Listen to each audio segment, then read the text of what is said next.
सभी को जय मसीह की। आइए हम एक छोटी सी घटना को देखते हैं कि जब प्रभु यीशु का जन्म हुआ था तो सबसे पहले उसके लिए लोगों ने क्या किया था।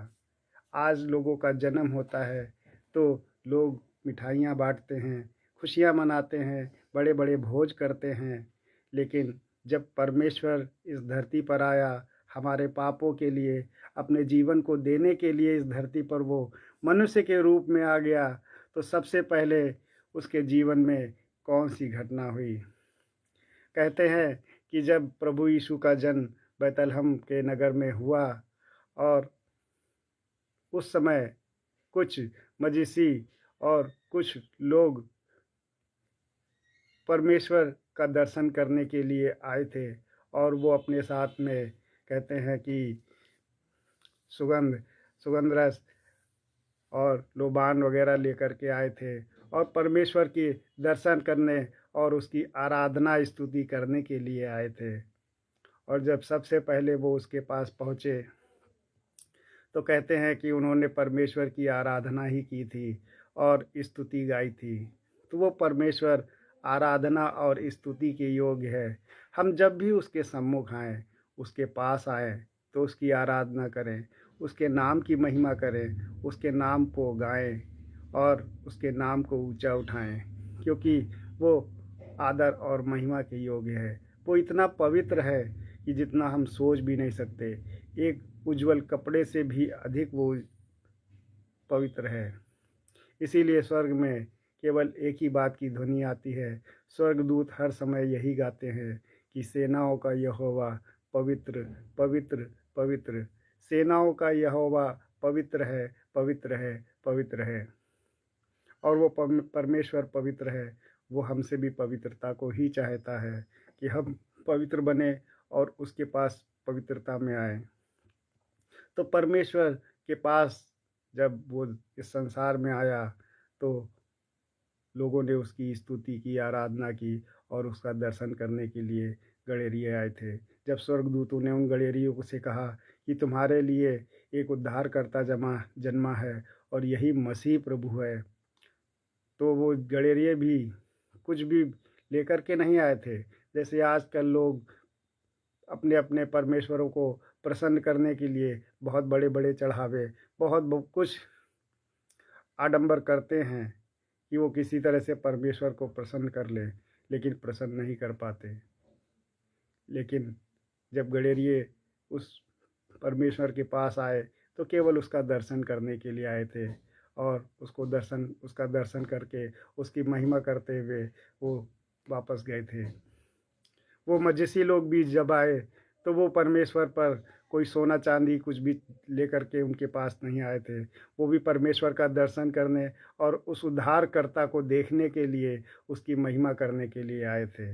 तो हम जब भी परमेश्वर के भवन में जाएं, परमेश्वर के दर्शन के लिए जाएं, परमेश्वर के वचनों को सीखने के लिए जाएं, तो केवल ये हृदय में आस लेकर जाएं कि हम आज परमेश्वर की आराधना हृदय से करेंगे, खुशी मन से करेंगे, क्योंकि यही बात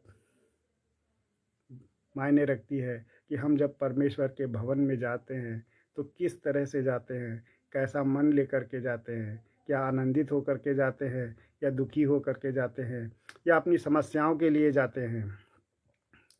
हमको परमेश्वर के भवन में जब जब हम आनंदित होकर, मगन होकर पहुँचेंगे तो परमेश्वर हमारे उस आनंद को देखता है।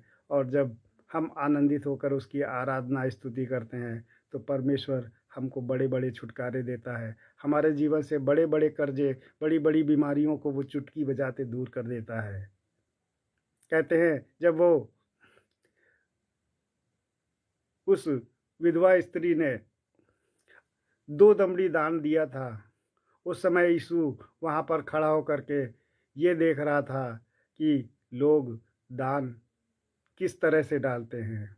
वो ये नहीं देख रहा था कि कौन कितना डालता है, लोग किस तरह से दान डालते हैं, वो ये देख रहा था। आज भी वो यही देखता है कि हम किस भाव को लेकर के परमेश्वर के पास आए हैं। परमेश्वर को अगर कुछ दे रहे हैं तो किस भाव से दे रहे हैं, हर्ष से दे रहे हैं या कुड़ कुड़ के दे रहे हैं या ज़बरदस्ती दे रहे हैं कि अरे पास्टर जी ने बोला है तो हमको देना है।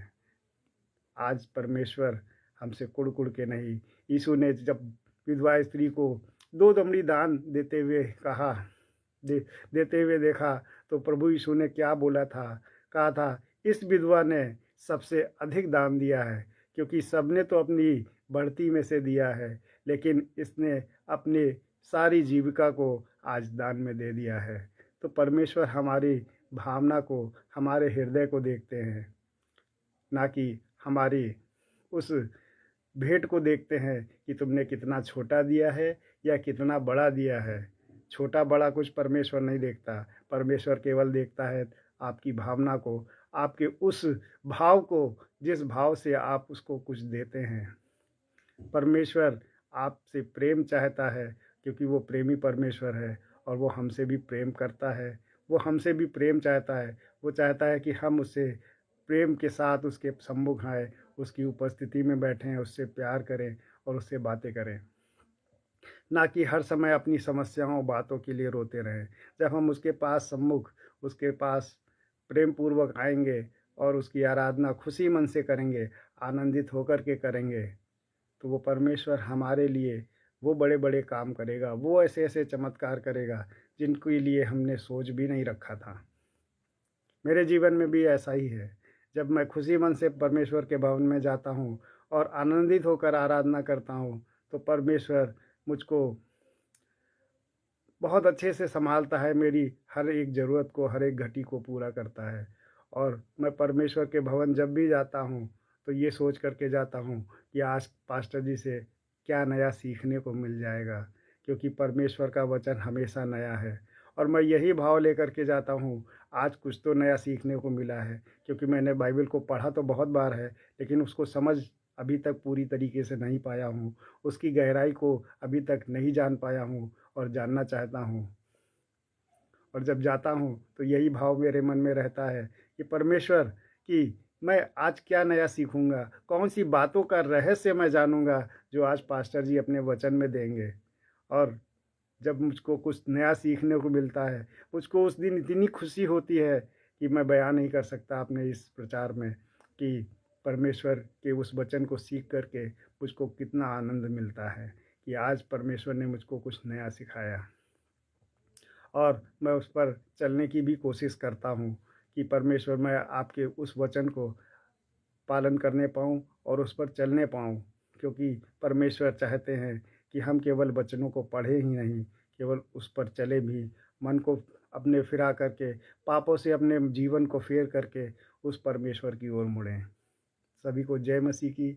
अपने जीवन को बदलें और परमेश्वर के चरणों में जब भी आए, खुशी से आनंदित होकर के। सभी को जय मसीह की।